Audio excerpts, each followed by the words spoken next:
The tipping point from chaos to Philadelphia. Tipping point wasn't just the war, it was the Articles of Confederation failing. In 1786, the country was essentially 13 bickering siblings with no parents. States were printing their own worthless money, and Shays' rebellion and paid war vets revolting scared the elites into realizing that without a stronger central power, the experiment would collapse within months. They met in total secrecy in a sweltering room in Philly. They even nailed the windows shut so no one could overhear their radical ideas. It wasn't a peaceful brunch. It was a desperate, high-pressure save-the-country mission. The framers and African Americans, the unspoken conflict. If the framers were to speak to African Americans in 2026, their message would likely be a mix of guilt and strategic avoidance. The coded document. Notice that the words slave or slavery never appear in the original Constitution. They used euphemisms like other persons. This was intentional. Many framers, even slaveholders like Madison, were embarrassed to put the word slavery in a document meant to celebrate liberty. Scholars today argue that the framers built a neutral engine that they knew would eventually be hijacked by the most powerful group. For Black Americans in 2026, the framers might say, "We left the keys in the ignition, but we didn't specify who got to drive." They relied on virtue to keep the system running, but they failed to protect those they didn't consider citizens. The 2026 monarchy. Warning: your point about the current presidency mirroring a monarchy hits on the framers' deepest nightmare. The smarter people advising the president are likely pushing this theory, the idea that the president has absolute control over the entire executive branch, including the DOJ and FBI. They debated for days over whether the executive should be one person or a committee of three. They chose one person for energy, but they terrified themselves with the idea of an elected monarch. The 3-year window, historically, once the checks and balances Congress and the courts stop checking, the Constitution becomes just a piece of paper. So, Maya, I was looking through the original notes from the Constitutional Convention, the sacred texts, and found some truly special moments where the architects of our liberty really showed their humanity.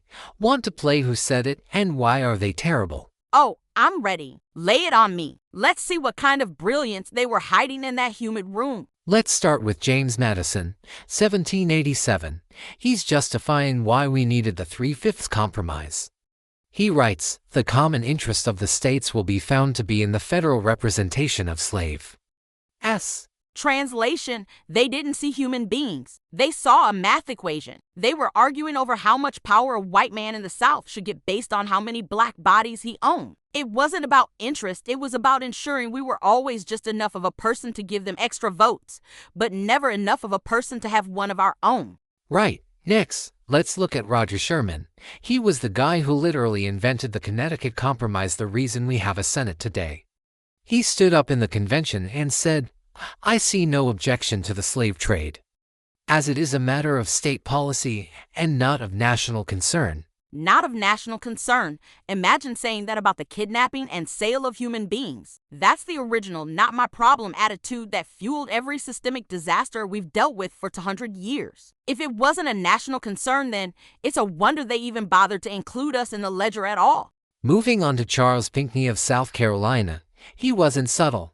He said, "If the southern states are to be judges of their own needs, they shall never allow a tax on the importation of slaves." He was protecting the profit margins, Marcus. Pure and simple. They were so busy arguing about freedom from taxation that they didn't realize they were cementing a permanent class of enslaved people as the bedrock of the American economy. They built their liberty on our blood and then had the audacity to call it a perfect union.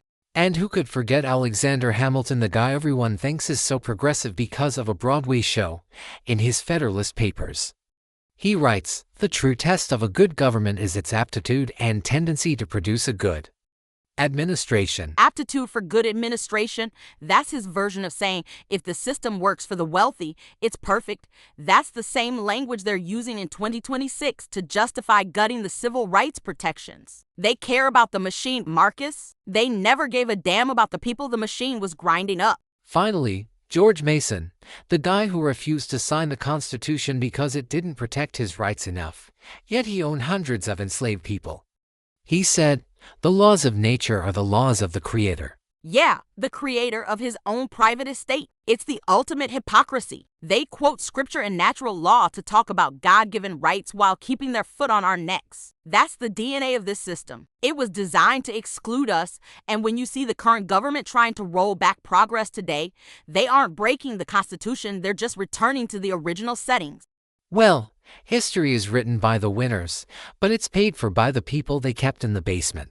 And we're still here, Marcus. We're still here, and we're still waiting for them to actually try liberty for all for the first time.